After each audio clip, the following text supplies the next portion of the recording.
The rain had begun to fall in thin, slanted lines across the streets of Chicago, turning the sidewalks into mirrors of light.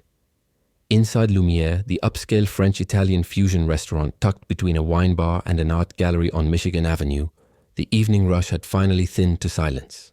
A few servers lingered near the kitchen, cashing out tips, laughing quietly. The dishwasher hummed in the background like a machine that never slept.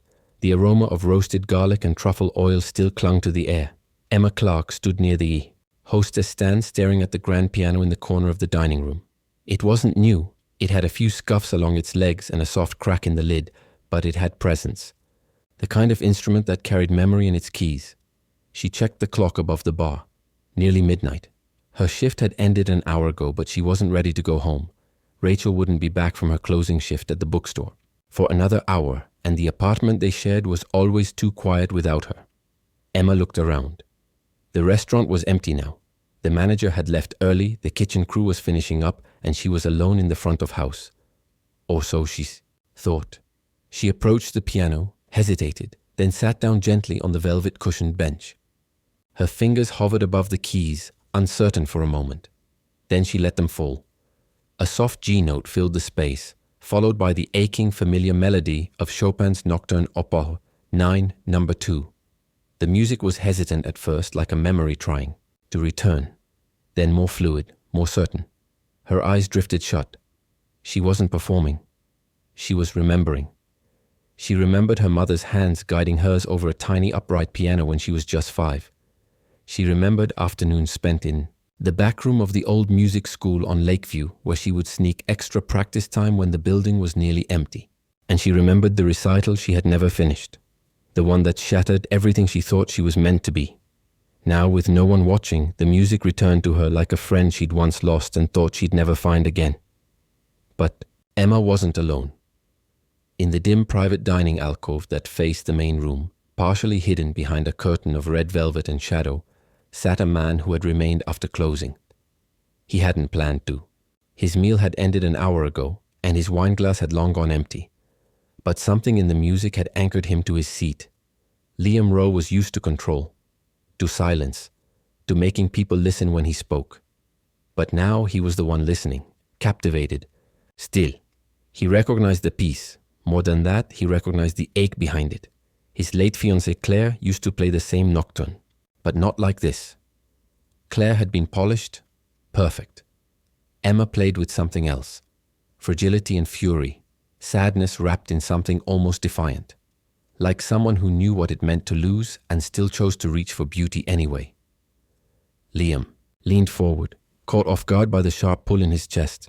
He hadn't felt moved by music in years, and he certainly hadn't expected to feel anything in a quiet restaurant at midnight, listening to a waitress lost in a melody.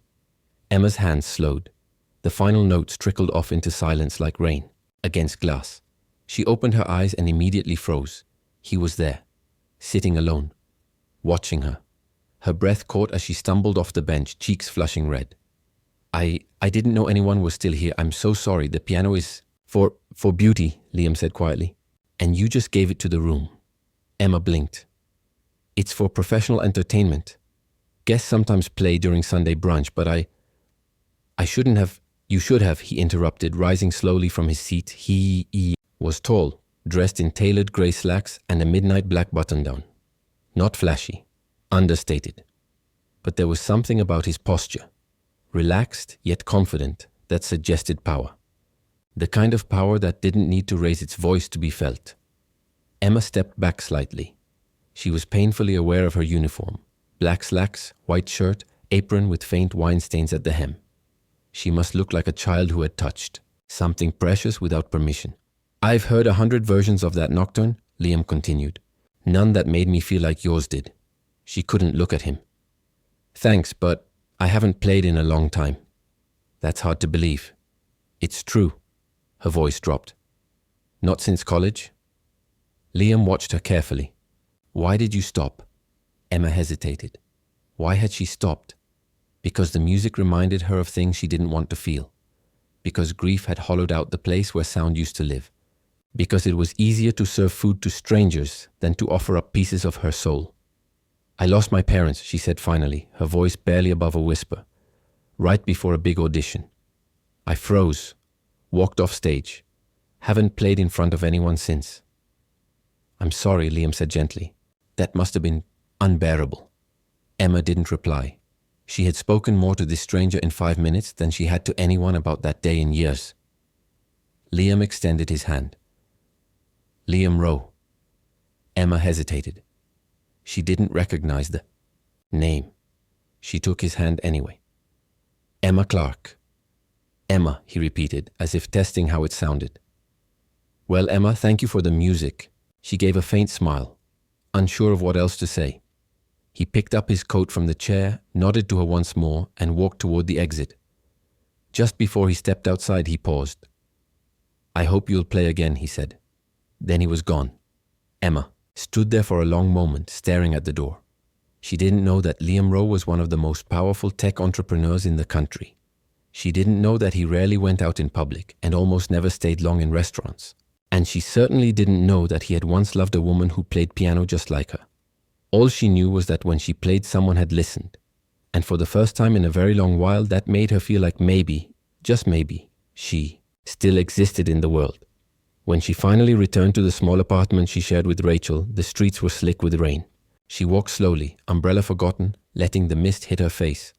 Her shoes were soaked by the time she reached her building, but she didn't care. Inside, Rachel was curled up on the couch with a book and a bowl of cereal. She looked up, surprised. You're late, Rachel said.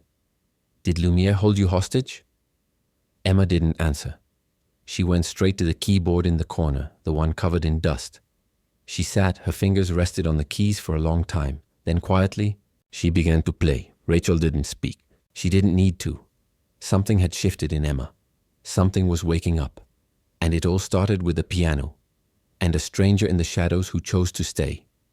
Emma Clark stood at the espresso machine, the hum of early evening service pulsing around her. The scent of rosemary and brown butter clung to the air as servers darted between tables, trays high and smiles practiced. Lumiere was full tonight, the kind of full that made her body ache before her shift even ended. But none of that was what unsettled her. It was the note.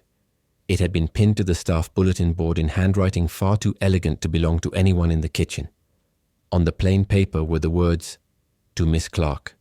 Thank you for the music last night. I've requested to be seated in your section this evening. Ella, her first instinct had been to tear it down and toss it in the trash. Instead, she folded it and tucked it in her apron pocket, where the letters felt like a secret pressing against her side. He was back. As she approached table 12, a chill ran through her that had nothing to do with the restaurant's air conditioning. The man from last night, the one who had caught her playing Chopin when she thought no one was watching, was seated at the same table, his presence just as composed, just as quietly magnetic. He looked up from a leather-bound notebook when she stepped beside him. His eyes, a shade too light to be forgettable, met hers with a warmth that unnerved her. Emma, he said, her name as comfortable on his tongue as if he'd said it 100 times. Her throat tightened. Good evening, Mr. Rowe. Liam, please. She nodded, keeping her gaze fixed just over his shoulder. Would you like to hear tonight's specials? I'd like to hear more music, he said, voice low, but edged with sincerity that made her pause. But I understand that's not on the menu. Emma blinked. Was this flirtation? Admiration? Something else entirely? She gave a tight smile, carefully professional. The kitchen recommends the duck confit, and the scallops have been particularly popular this week. He studied her for a long moment, then said, I'll have the scallops, and the sancerre if it's still on the list. Of course. She moved quickly, desperate to retreat, but even as she walked away, she felt his gaze like a gentle pressure on the back of her neck. Back in the service station, she gripped the counter and let out a breath she didn't realize. She'd been holding. Rachel would have teased her to no end if she saw this. The mysterious customer, the note, the tension coiling in her chest. But Rachel wasn't here, and Emma wasn't sure she wanted to explain something she didn't yet understand. Throughout the evening, Liam said little more, but he listened to every word she offered, no matter how mundane. He watched her as if he were cataloging something valuable. Not her body, not her clothes, but the way she moved, the tone of her voice, the spaces between her sentences. He didn't interrupt. He didn't try to charm her with jokes or compliments. He just paid attention. And that somehow was more disarming than anything else. When she brought his dessert, a lemon tart with burnt honey. He looked up and said, "Did you study music professionally?" The question came so casually, but it hit hard. Emma hesitated. "I did, a long time ago." "Piano?" She nodded. "Since I was 6. "You play with emotion," he said. "Most trained pianists play with discipline. You don't just understand technique. You understand tension, release." The words left her without breath. She didn't answer. She simply placed the check folder on the table and left.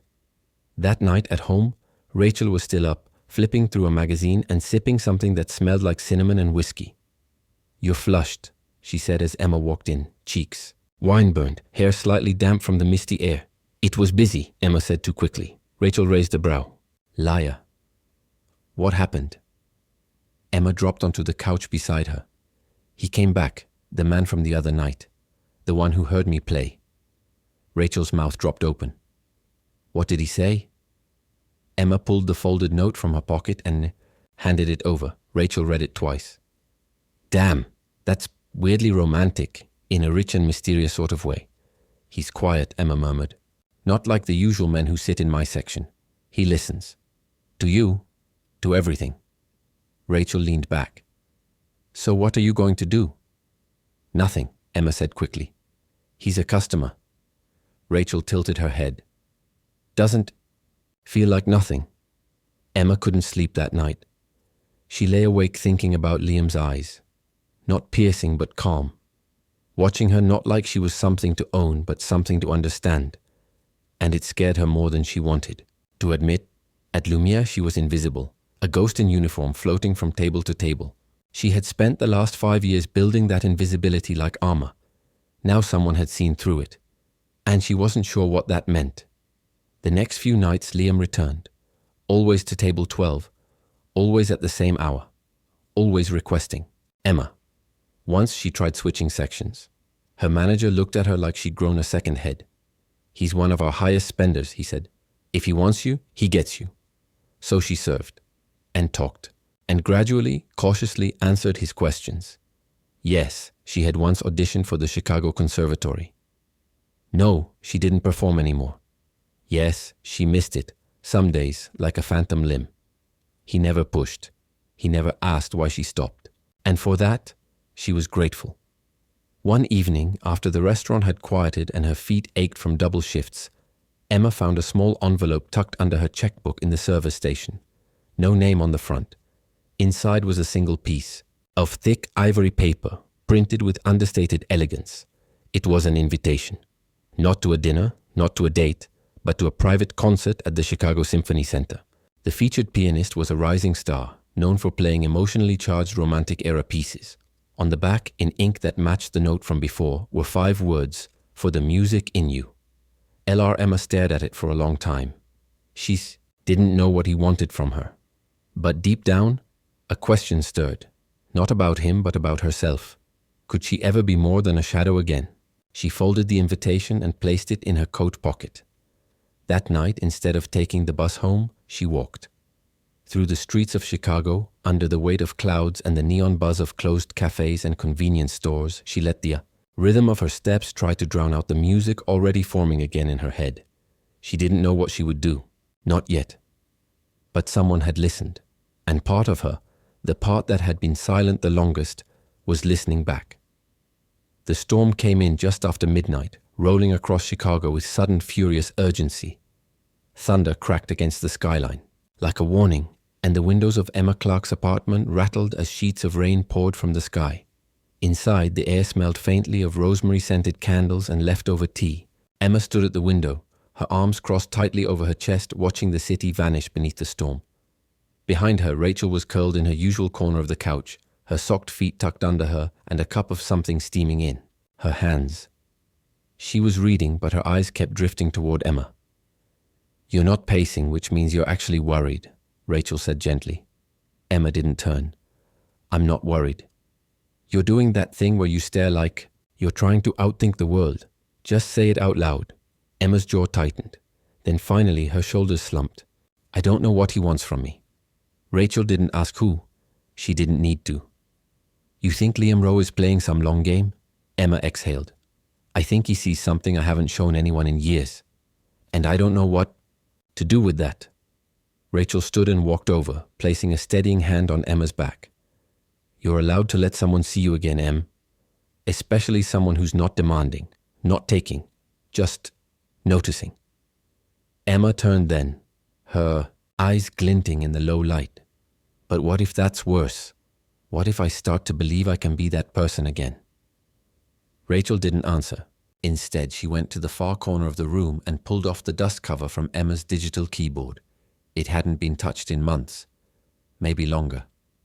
She ran her hand over the keys, then looked back at Emma. You're afraid to be seen because the last time it mattered, it destroyed you. But that was grief, not failure. And you survived. Emma sat down slowly at the keyboard, her fingers brushing the keys. She didn't play. Not yet. But her posture changed. Not quite ready, but willing to remember. Across town, Liam sat alone on his balcony, the glass of scotch beside him long forgotten. He was watching the rain blur the lights of the city and thinking about hands, Emma's hands specifically, not just graceful or skilled, but expressive. She played the way his late fiancée used to speak when she was passionate about something, with no filter, no caution, just truth. Claire had been the last person to hear him laugh without restraint. After she died, he learned to live with a kind of silence no room could fix. He buried himself in business, in acquisition, in calculated risk, but nothing stirred him. Until Emma. He didn't understand it fully. It wasn't about romance. Not yet. Maybe not ever. But it was about connection, recognition.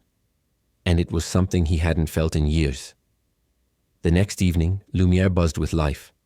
Liam sat at table 12 again like always. Emma moved through her shift as though floating. Efficient, composed.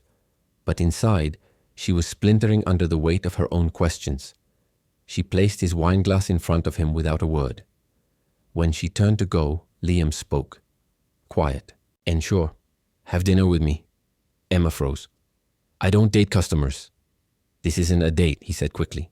I want to hear your story. Outside of this place. Somewhere without uniforms. Emma hesitated, torn between instinct and curiosity. What's the worst that could happen, he added, his voice softer. You'll get a free meal and hate it. She almost smiled. Fine, she said. One dinner, somewhere quiet. 2 nights later, they met at a small jazz cafe on the north side. The air inside was velvet and saxophone, and the booths were worn in the way that made people talk longer than they intended. They sat across from each other, 2 people used, to solitude, both unsure how to lower the drawbridge between them. Emma spoke first. You still haven't told me what you do, Liam shrugged. Tech development. Infrastructure mostly. Software, systems. Translation? I build tools for people who think faster than the world around them. She sipped her wine.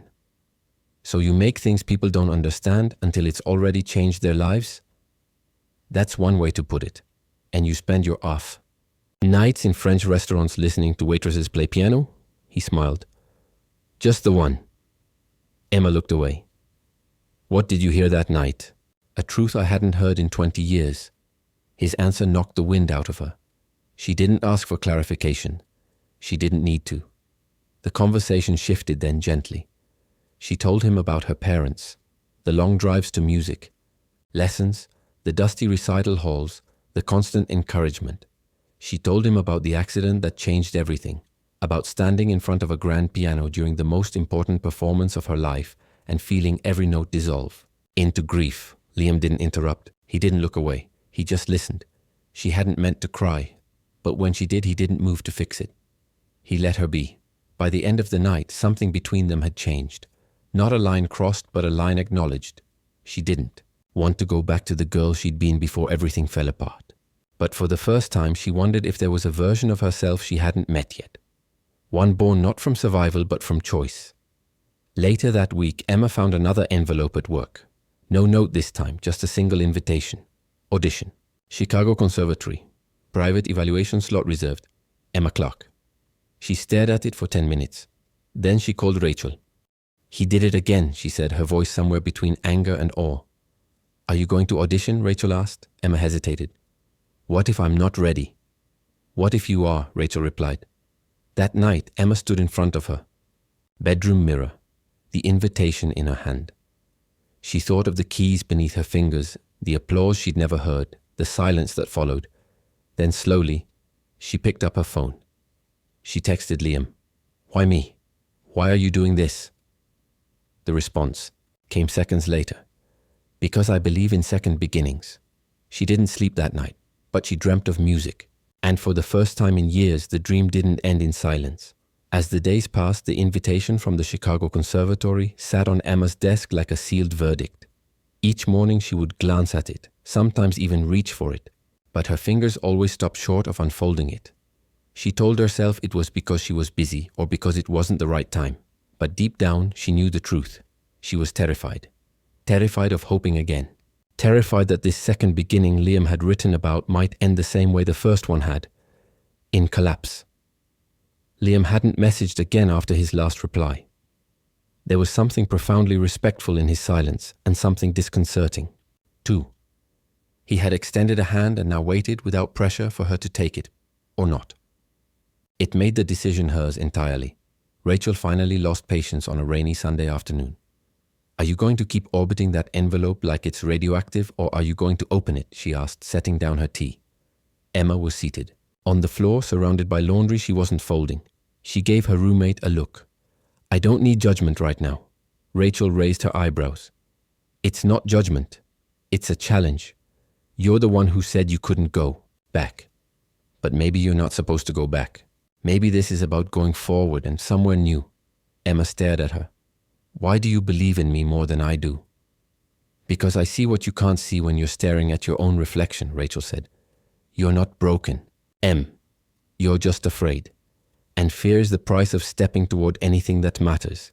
That night, Emma found herself back at the keyboard. But instead of playing pieces from her childhood or college prep days, she did something she hadn't done in years. She improvised. At first, the notes came clumsy, unsure. Then slowly, they shaped themselves into something fluid, something expressive. A melody that hadn't existed before began to take form. Melancholy, hopeful, unresolved. Like her, the music lasted 20 minutes. When she stopped, the silence that followed wasn't painful. It was peaceful. She picked up the invitation and opened it. The following week, Liam found himself standing in front of the stone steps of his late fiancée's favorite garden in Lincoln Park. He hadn't been, back in years. He didn't come for nostalgia or sentimentality. He came for clarity. He remembered once asking Claire what terrified her most about performing. "Not being heard," she had said. "Playing something that means everything to me and realizing it never reached anyone." And now, years later, he watched Emma from afar as she moved through the uncertainty of her own resurrection. She reminded him of Claire, not in appearance, not in style, but in the way she played truth. And that, more than anything, was worth protecting. The day of the audition was set. Emma hadn't confirmed she would go. Liam didn't ask. He only waited. He knew better than to interfere again. This decision had to be hers.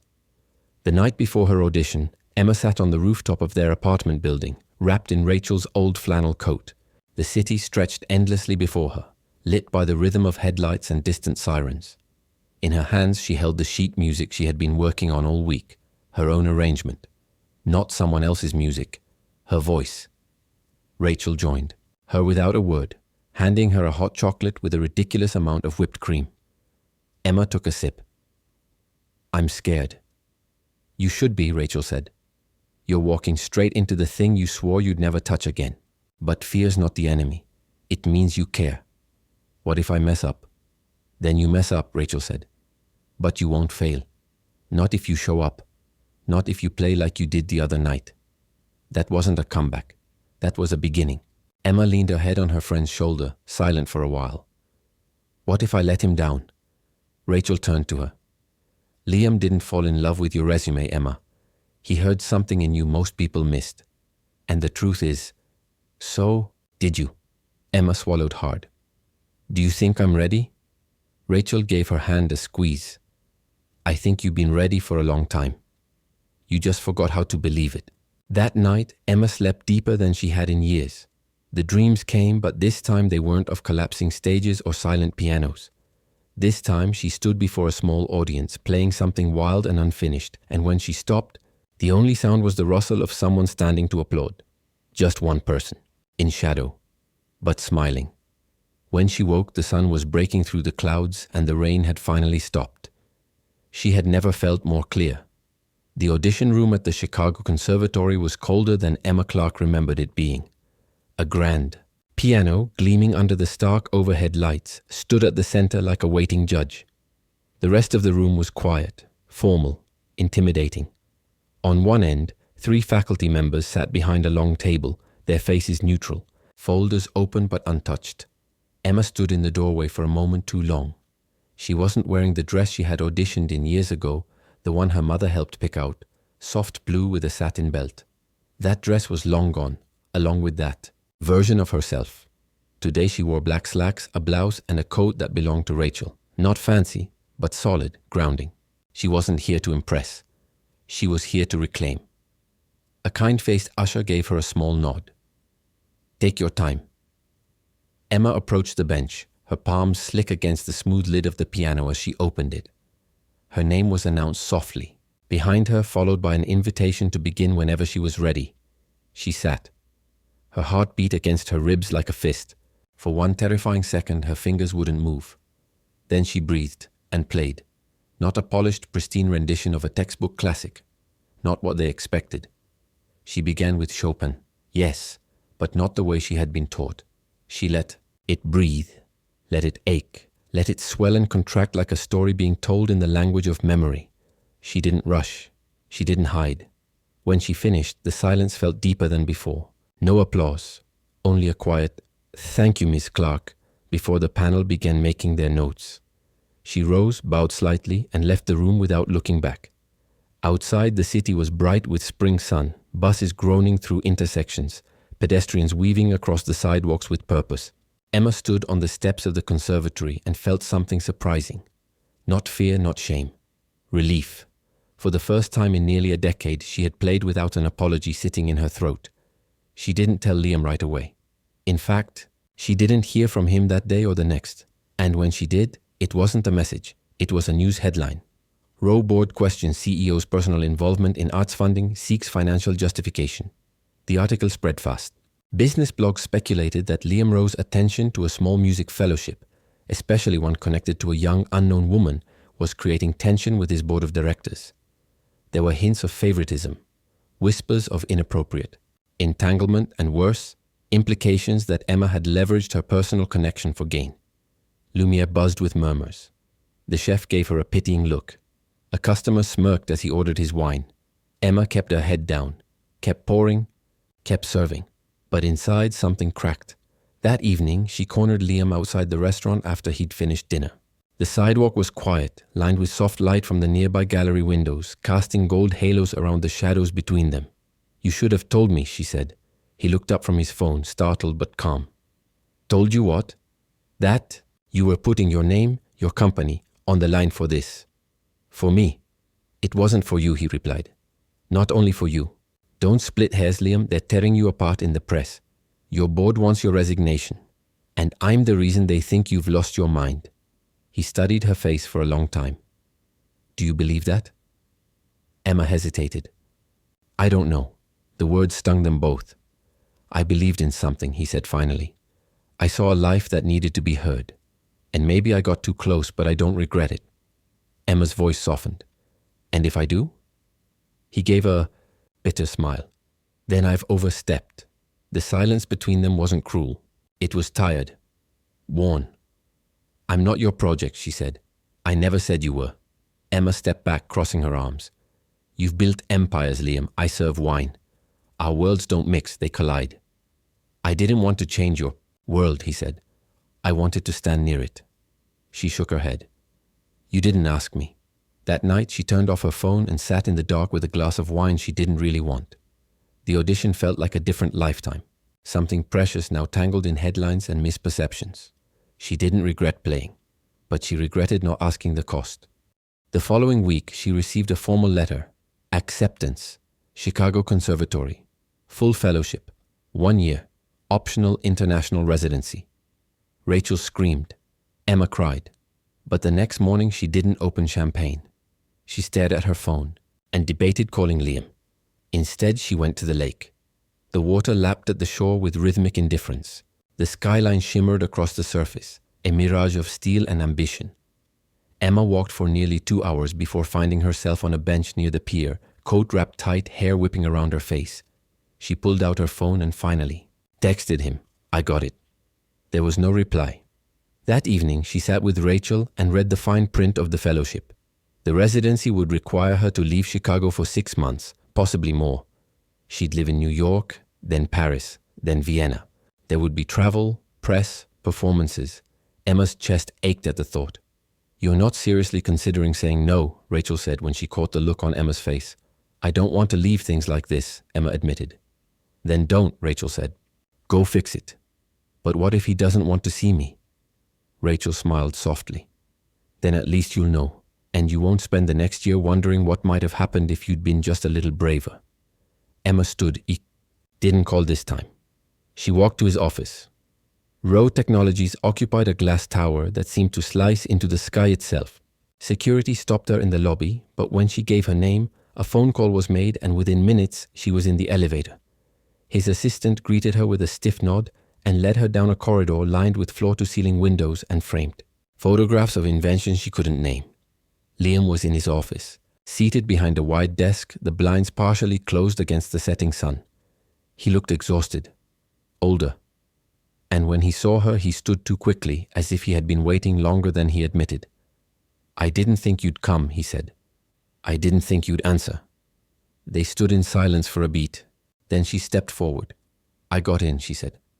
"I know," he replied. "They asked me for a reference." She blinked. "You didn't tell me. I wanted you to get it on your own."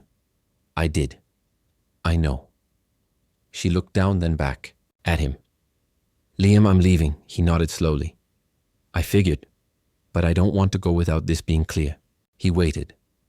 "I wasn't afraid of the board," she said. "I was afraid of what it meant to let someone in again. What it meant to be vulnerable in front of someone who actually mattered. And now?" She stepped closer. "Now I still don't have all the answers, but I know that when I played in that audition room, you were with me. And when I was drowning in fear, your belief was the thing I reached for." He reached for her hand slowly, like she might vanish. "I'll be here," he said, "wherever here needs to be." They stood like that for a long moment. No promises, no declarations. Just presence, a beginning, uncertain but steady. When she left, the city felt different. Not smaller, not safer, just more honest. And sometimes that's enough. The first thing Emma noticed was the quiet. It wasn't the hush of a late night or the silence of a closed room. It was the silence that came after doing something terrifying and surviving it. In the days following her audition, the world didn't feel loud anymore. It felt still, reverent, like a breath held too long finally being released. Emma moved through the city with a different rhythm. She still worked her shifts at Lumière, still swept floors and polished glasses and smiled at strangers, but everything in her had shifted. Her hands were steadier, her voice lighter. She walked with something like purpose again. Rachel called it glow. Emma called it clarity, but not everything was calm. The news had quieted for a while after Liam's board meeting, but murmurs still followed him, especially now that whispers of her conservatory acceptance were circling behind closed doors. There were questions about ethics, about favoritism, about optics, and they weren't just questions from the outside world. They were questions inside Emma. Liam hadn't been to Lumière since their last conversation. She tried not to think about it, but his absence followed her like the soft hum of a piano pedal left down, something unresolved, lingering. Then one afternoon she found something in her mailbox that sent her heart racing. An envelope, heavy cream-colored paper, her name printed in elegant script. Inside, a single page. The Westmore Fellowship Committee was honored to award Emma Clark a full-year position as one of 3 recipients of its prestigious music fellowship. The program would involve masterclasses, performances, mentorship, and a rotating residency between Paris, Vienna, and New York City. Emma dropped onto the nearest chair. Rachel, who had been organizing books in their shared living room, rushed over. "What? What happened? Did someone die?" Emma handed her the letter. "Oh my God," Rachel whispered. You got it, Emma nodded. Her mouth was dry. "It's real." Rachel pulled her into a hug, laughing, then crying. "This is what you've worked for your whole life. This is it. But Emma didn't cry. Not yet. Her hands trembled, but her mind was already spinning. She had dreamed about this moment, played it in her head over and over as a child, as a teenager, even as a waitress standing next to a piano after hours. She should be ecstatic. Instead, she felt unmoored. That night, Emma sat in her bedroom, the acceptance packet spread out on her bed. The words blurred as she read them over and over. 6 months in Paris, 3 months in Vienna, a final residency in New York, paid housing, stipend, press opportunities. It was everything, but it came at a cost she hadn't prepared. 4. She picked up her phone, tried to call Liam, straight to voicemail. The next day she tried his office. His assistant answered, curt and professional. Mr. Rowe is currently unavailable due to a series of high-level investor meetings. May I take a message? Emma hung up. She told herself it didn't matter. But it did. At work, Michael, the general manager at Lumiere, pulled her aside during the dinner rush. There's someone asking for you, he said. Table 7. Her heart leapt, then sank. It wasn't Liam. The man who sat at the table was older, silver-haired, dressed like someone who had inherited his fortune rather than earned it. He had the kind of smile that was all teeth and no warmth. Miss Clark, he said, standing to shake her hand. Victor Reed, I'm a business partner of Mr. Rowe's. Please, sit, just for a moment. Emma hesitated, then lowered herself into the seat across from him. I wanted to meet the woman who's caused such spirited debate within our company. Emma tensed. I didn't ask for any of this. No, Victor said smoothly. But you accepted it? She blinked. I haven't accepted anything. Then let me offer a bit of advice, he said, folding his hands. James Rowe is a brilliant man, focused, calculated. Until recently, his fixation with a certain pianist has led to rather uncomfortable discussions with our board, our investors, and the press. Emma felt heat rush to her face. If you have a problem, talk to him. We've tried. He's not listening. But perhaps he'll listen to you. I'm not part of your business. No, but you're affecting it. And I have to wonder, what happens when this distraction is over? When he moves on, as people like him tend to do? Emma stood, anger rising in her throat. I think we're done here. Victor gave a slight nod. Of course, just something to consider. She left without looking back, but his words followed her. That night she searched her name online. The articles were worse than she feared. Some praised her as a rising star. Others called her a charity case. A few hinted at a scandal. A young woman trading affection for opportunity. She felt sick. She threw her phone across the room and curled up on the couch, arms wrapped around her knees. Rachel sat beside her quietly. You can't let people who don't know you decide who you are. But what if they're right, Emma whispered. What if this is all because of Liam? Then it's your job to prove it's not. The next day Liam finally called. I wanted to say congratulations, he said. His voice was formal, distant, like they were strangers again. I heard from the committee. It's well deserved. Emma's heart pounded. Why didn't you tell me you were a reference? I didn't want to sway your decision. You didn't even call. I thought you needed space. No, she said. You needed space. He paused. Maybe. There was a silence so loud it hurt. I don't know what this means, Emma said. Us. This.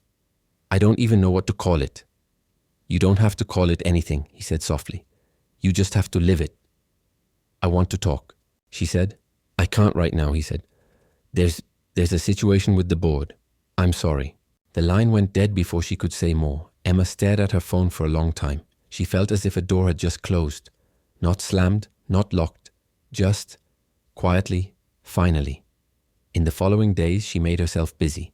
She organized paperwork, scheduled her departure, packed the first boxes of her things. But her heart wasn't in it. At Lumiere, she moved through her shifts like a ghost. The piano sat untouched. Until one evening, Michael approached her again. There's someone at the door, says he has something for you. She walked out front. Thomas, Liam's personal assistant, stood in the lobby with a manila envelope in hand. Mr. Rowe asked me to deliver this personally, he said. Emma opened it. Inside was a letter of recommendation for her artist visa, signed and sealed by Liam himself. Emma blinked back tears. He could have brought this himself. Thomas's face softened. He's been going through something. The decision to preserve the music school triggered an investor clause. Several backers pulled out. The board is voting on his future this week. Emma swallowed. Because of me. Because of his choices, Thomas said. But if it helps, I've never seen him care about anything the way he cares about you.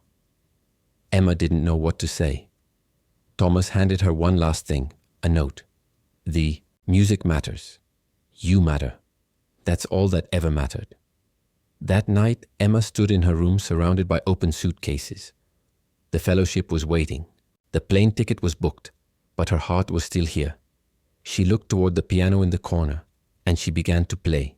Not for the world, not even for him, for herself, and the sound was enough. For now. The first thing Emma noticed was the quiet. Wasn't the hush of a late night or the silence of a closed room. It was the silence that came after doing something terrifying and surviving it. In the days following her audition, the world didn't feel loud anymore. It felt still, reverent, like a breath held too long finally being released. Emma moved through the city with a different rhythm. She still worked her shifts at Lumiere, still swept floors and polished glasses and smiled at strangers, but everything in her had shifted. Her hands were steadier, her voice lighter. She walked with something like purpose again. Rachel called it glow. Emma called it clarity. But not everything was calm. The news had quieted for a while after Liam's board meeting, but murmurs still followed him, especially now that whispers of her conservatory acceptance were circling behind closed doors.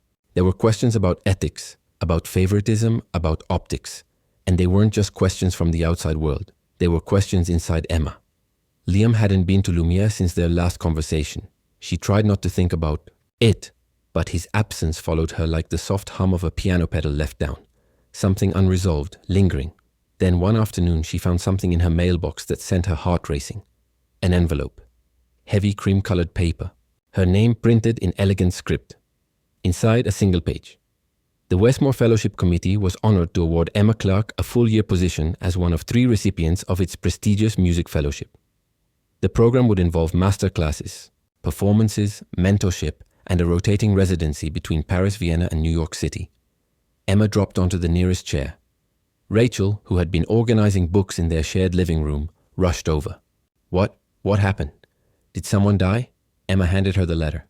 Oh my God, Rachel whispered. You got it. Emma nodded. Her mouth was dry. It's real. Rachel pulled her into a hug, laughing, then crying. This is what you've worked for your whole life. This is it. But Emma didn't cry. Not yet. Her hands trembled, but her mind was already spinning. She had dreamed about this moment. Played it in her head over and over as a child, as a teenager, even as a waitress standing next to a piano after hours. She should be ecstatic. Instead, she felt unmoored. That night, Emma sat in her bedroom, the acceptance packet spread out on her bed. The words blurred as she read them over and over. 6 months in Paris, 3 months in Vienna. A final residency in New York, paid housing, stipend, press opportunities. It was everything. But it came at a cost she hadn't prepared for. She picked up her phone, tried to call Liam, straight to voicemail. The next day she tried his office. His assistant answered, curt and professional. Mr. Rowe is currently unavailable due to a series of high-level investor meetings. May I take a message? Emma hung up. She told herself it didn't matter. But it did. At work, Michael, the general, manager at Lumiere, pulled her aside during the dinner rush. There's someone asking for you, he said. Table 7. Her heart leapt, then sank. It wasn't Liam. The man who sat at the table was older, silver-haired, dressed like someone who had inherited his fortune rather than earned it. He had the kind of smile that was all teeth and no warmth. Miss Clark, he said, standing to shake her hand. Victor Reed, I'm a business partner of Mr. Rowe's. Please sit, just for a moment. Emma hesitated, then lowered herself into the seat across from him. I wanted to meet the woman who's caused such spirited debate within our company. Emma tensed. I didn't ask for any of this. No, Victor said smoothly. But you accepted it, she blinked. I haven't accepted anything. Then let me offer a bit of advice, he said, folding his hands. James Rowe is a brilliant man. Focused, calculated, Until recently. His fixation with a certain pianist has led to rather uncomfortable discussions with our board, our investors, and the press. Emma felt heat rush to her face. If you have a problem, talk to him. We've tried. He's not listening. But perhaps he'll listen to you. I'm not part of your business. No, but you're affecting it. And I have to wonder what happens when this distraction is over, when he moves on as people like him tend to do. Emma stood, anger rising in her throat. I think we're done here. Victor gave a slight nod.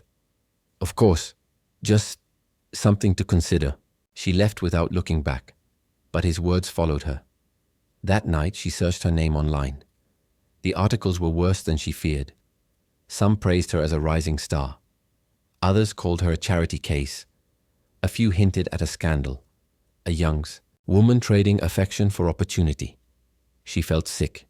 She threw her phone across the room and curled up on the couch, arms wrapped around her knees. Rachel sat beside her quietly. You can't let people who don't know you decide who you are. But what if they're right, Emma whispered. What if this is all because of Liam? Then it's your job to prove it's not. The next day, Liam finally called. I wanted to say congratulations, he said. His voice was formal, distant, like they were strangers again. I heard from the committee, it's well deserved. Emma's heart pounded. Why didn't you tell me you were a reference? I didn't want to sway your decision. You didn't even call. I thought you needed space. No, she said, you needed space. He paused. Maybe. There was a silence so loud it hurt. I don't know what this means, Emma said. Us. This. I don't even know what to call it. You don't have to call it anything, he said softly. You just have to live it. I want to talk, she said. I can't right now, he said. There's a situation with the board, I'm sorry. The line went dead before she could say more. Emma stared at her phone for a long time.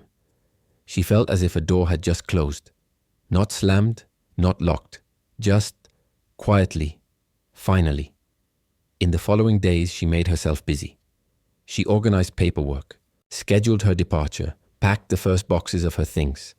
But her heart wasn't in it. At Lumiere, she moved through her shifts like a ghost. The piano sat untouched. Until one evening, Michael approached her again. There's someone at the door. Says he has something for you. She walked out front. Thomas, Liam's personal assistant, stood in the lobby with a manila envelope in hand. Mr. Rowe asked me to deliver this personally, he said. Emma opened it. Inside was a letter of recommendation for her artist visa, signed and sealed by Liam himself. Emma blinked back tears. He could have brought this himself. Thomas's face softened. He's been going through something. The decision to preserve the music school triggered an investor clause. Several backers pulled out. The board is voting on his future this week. Emma swallowed. Because of me. Because of his choices, Thomas said. But if it helps, I've never seen him care about anything the way he cares about you. Emma didn't know what to say. Thomas handed her one last thing. A note. The music matters. You matter. That's all that ever mattered. That night, Emma stood in her room surrounded by open suitcases. The fellowship was waiting. The plane ticket was booked, but her heart was still here. She looked toward the piano in the corner and she began to play. Not for the world, not even for him, for herself. And the sound was enough. For now. Emma didn't sleep that night. She lay on her back staring at the ceiling, the echo of Liam's words and the press headlines spinning through her thoughts in a restless loop. She kept coming back to the same question. Had she done enough? Not to deserve the fellowship? She knew deep down that her music had spoken for itself, but to separate her identity from his shadow. Morning light spilled through the blinds, pale and uninvited. She pushed off the covers and walked barefoot to the small desk by the window. The city outside was already awake. Horns, dogs barking, the occasional bike bell. But inside it was just her and the slow ache of uncertainty. She sat down and began writing a letter. Not to Liam and not to the conservatory. To herself. It wasn't structured. It wasn't poetic. It was just thoughts, messy, raw, human. She wrote about the girl she used to be, the one who once stood paralyzed on a stage and thought it was the end of her story. She wrote about the silence that followed, the grief, the slow crawl back to feeling again. She wrote about music, not as performance, but as connection.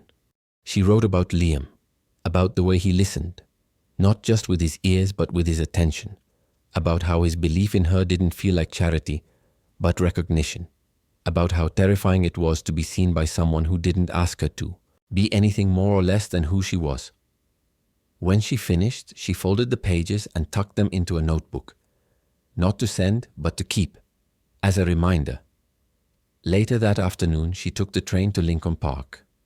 The wind was cooler by the lake, the trees still bare but promising bloom. She found the bench where she and Liam once sat during one of their long, meandering conversations.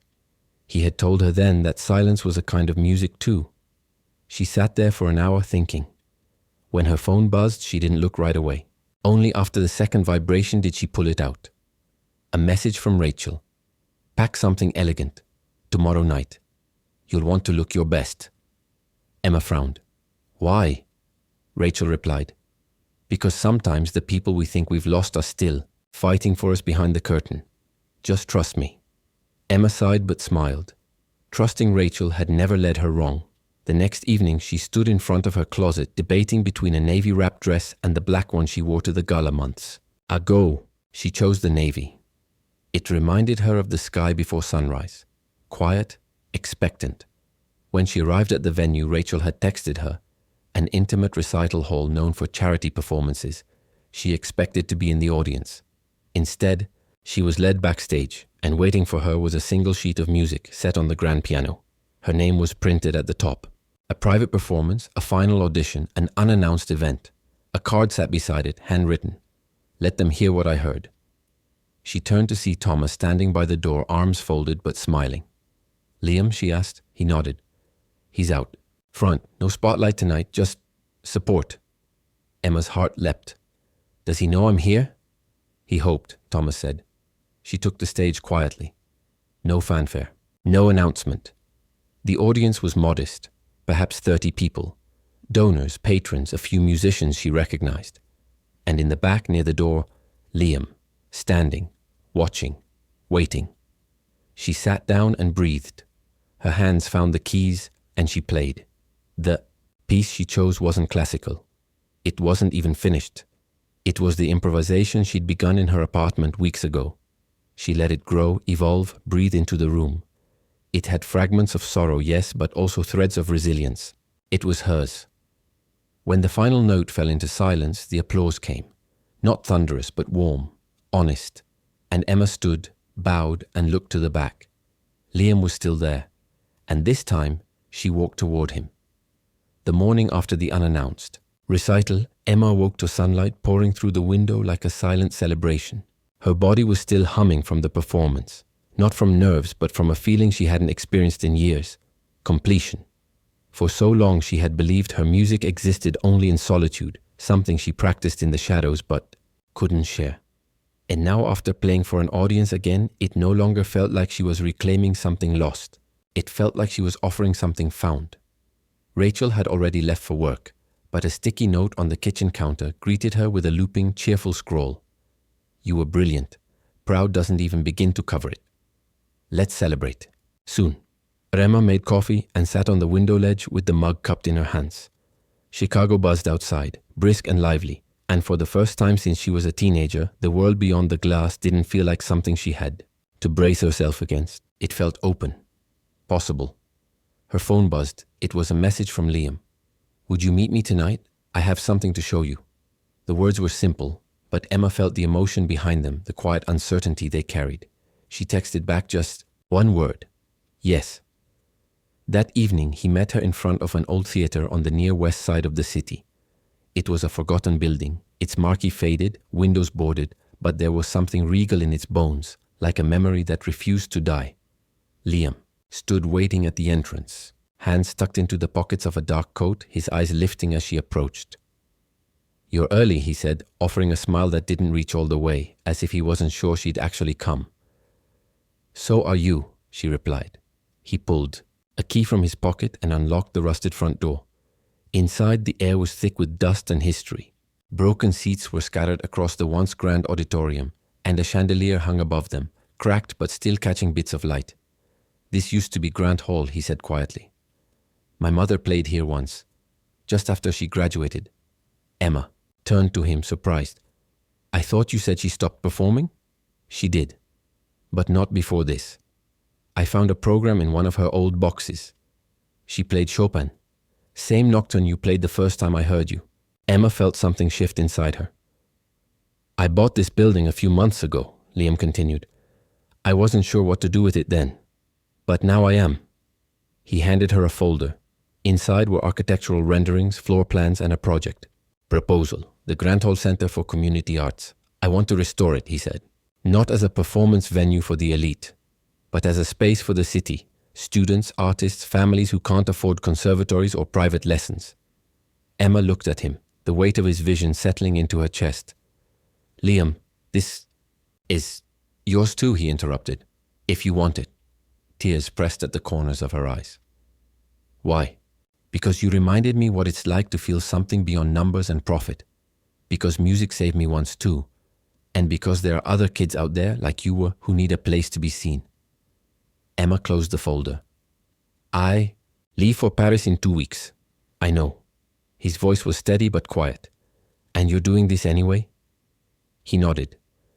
Whether you're here for the opening or not, whether you want to be part of it or not, this exists because your music reminded me of what matters. Emma stepped closer. I want to be part of it, but I also want to go. You should, he said, and this time the smile reached his eyes. You're meant to go. She breathed, in deeply, trying to slow the thrum of emotion in her chest. What if I don't want to choose? Then don't, Liam said. We'll figure it out. They stood in the half-ruined theater, blueprints between them, ghosts in the corners of the room. And for the first time, Emma didn't feel like her future was splitting into two impossible paths. She felt like it was merging into something whole. In the weeks that followed, Emma prepared for her departure with a quiet focus.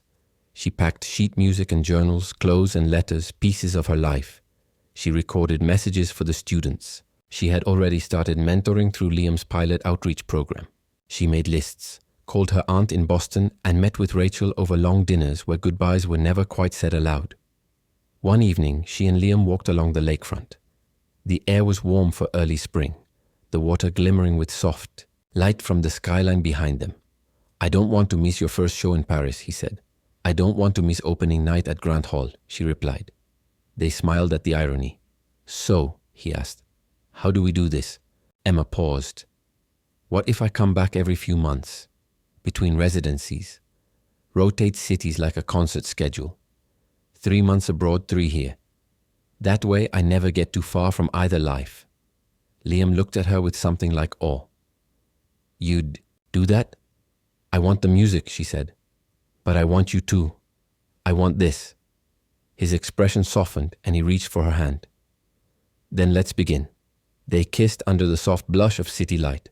No grand declaration, no crowd. Just two people finally ready to believe in something more than fear. When the day of her flight arrived, Liam drove her to the airport. In the quiet moments before security, he held her close. Go show them what I've already seen, he said. And she did. Emma's first performance in Paris was held at the Salle Cortot, an elegant venue that felt like performing inside a poem. The room was full, the applause genuine. But what stayed with her more than anything was a single letter sent anonymously backstage and placed on her dressing room table. Every note carried you home. 3 months later, she returned to Chicago to find Grant Hall transformed, the chandelier restored, the walls repainted in soft creams and golds, the stage ready for the next generation of musicians. She took the stage that night, not as a guest, not as a curiosity, but as a co-founder, a mentor, a woman who had learned how to step into her power without leaving behind her past. And when she played, she didn't play alone. Liam joined her at the piano bench. He wasn't a trained pianist, but he'd been taking lessons quietly, in secret. His part was simple, gentle harmony to her melody. They stumbled once, laughed twice, but when they finished, the room erupted. And this time there was no question. They were building something together. Not just a center, not just a future, but a life composed in duets across borders between heartbeats. With this chapter complete, the story is ready to move toward its finale in part 7. Let me know when you're ready to proceed. 1 year later. The newly renovated Grant Hall Center for Community Arts glowed with golden light. Its restored Art Deco chandeliers shimmered like stars over a room filled with artists, donors, musicians, and families. What had once been a forgotten shell of a building now breathed with music and meaning, alive with color and laughter. Emma stood backstage, adjusting a single pearl earring as she looked at herself in the mirror. The navy gown she wore hugged her frame with elegance, but it was the ease in her own posture that struck her. There was no tension in her shoulders, no hesitation in her breath. Tonight she wasn't bracing for the spotlight. She was stepping into it with purpose. Behind her the door creaked open and Rachel peeked in, dressed in emerald green and armed with a clipboard, her usual whirlwind of energy on high. "You've got 5 minutes, superstar. And don't freak out, but the mayor's here. And half the Chicago Symphony. And also, Liam looks like he's about to combust waiting for you." Emma laughed, the soundlight unburdened. "Thanks for the pressure." Rachel grinned. "You've got this. You've had this for a long time." She stepped aside to let in Professor Albright, now the Director of Education at the center, who handed Emma a bouquet of white roses. "From a very persistent admirer," he said, eyes twinkling. "And a note." Emma tucked the card into her clutch without opening. She would read it later. Some things were meant to be savored. As she stood at the edge of the curtain, waiting for her name to be announced, Emma closed her eyes and listened. Not to the crowd, not to the buzz of cameras or murmured conversations, but to the music in her memory. The sound of her mother's lullabies. The echo of Chopin in empty dining rooms. The way her fingers had trembled on keys the first time Liam had seen her, thinking she was alone. She stepped into the light. The applause welcomed her like an embrace. And there in the front row sat Liam, no longer just watching her but part of the story that had led her here. She walked to the piano, the same one her mother once played on a stage much like this, now restored with care, and sat with reverence. Her voice carried across the hall as she addressed the crowd. "This center isn't just a place for music," she said. "It's a place for healing, for remembering, and for beginning again. I stand here not as someone who never failed, but as someone who learned to find grace inside that failure. This place was built from that same belief, that what's broken can be made beautiful again." Then she played. She began with the piece that had marked her return to the world, Chopin's Nocturne. But her fingers were surer now, not just technically but emotionally. She played not to prove herself, but to offer herself. Every note was a truth she no longer needed to hide. When the final chord faded, the audience rose, a standing ovation swelling like a wave. Emma stood and bowed, heart full. But the night wasn't over. To her surprise, Liam joined her on stage. He took the microphone, smiling with quiet nerves. "I'm not a musician," he said, "but I've spent the last year trying to understand the courage it takes to be one." The crowd laughed gently, warmly. Liam turned to Emma. "You taught me what it means to create something honest, and you reminded me that some of the best partnerships aren't built in boardrooms or on paper but in harmony." Then, to a collective gasp, he knelt. From his pocket, he drew a velvet box. Emma's breath caught. He opened it, revealing a simple vintage diamond ring. "Emma Clark, will you marry me, not just as a gesture of love, but as a promise that whatever duet life writes for us, I'll play every note beside you?" The crowd held its breath. Emma smiled through tears. "Yes." The applause that followed was louder than any music that night. Later, during the reception, a young girl approached Emma with wide eyes and a program clutched in her hands. "Miss Clark," she said shyly, "do you give lessons here?" Emma knelt. "I do. Would you like to learn?" The girl nodded. "I want to play like you someday." Emma smiled. "Then come find me next Saturday. The first lesson is on me." Liam watched from a distance, heart swelling. He'd once thought his role was to help Emma return to her path, but he realized now they had forged something entirely new together. As the night wore on, laughter echoed through Grant Hall, music filled every corridor, and the future felt wide open. What began as a silent melody in an empty restaurant had become something richer, deeper, a composition of hope, resilience, and unexpected love. And Emma, no longer a girl hiding behind fear, stood center stage not just in music, but in her life. Together she and Liam had written a duet no one could have predicted, one filled with harmony, yes, but also all the beautiful imperfections that made it real. And in every note that followed, they would continue to write it, hand in hand. In the end, the waitress thought she was alone and started to play, but a millionaire was watching and loved. It is more than a love story. It's a testament to the transformative power of being seen, heard, and believed in. Emma's journey reminds us that even when we feel invisible, our passions, our talents, and our truth still have the power to echo in someone's heart. It's a story about reclaiming your voice after loss, daring to dream again after failure, and realizing that love doesn't save you. It stands beside you while you save yourself. The most powerful lesson: fear doesn't mean you're not ready. It means what you're about to do matters. Whether it's taking the stage, speaking your truth, or saying yes to a new beginning, courage lives in the doing. If Emma's story moved you, inspired you, or gave you a reason to believe in second chances, we invite you to subscribe to the channel. Your support fuels the stories we create and brings more powerful, emotional journeys like this to life. Hit that subscribe button so you never miss what's next, and together let's keep the music playing.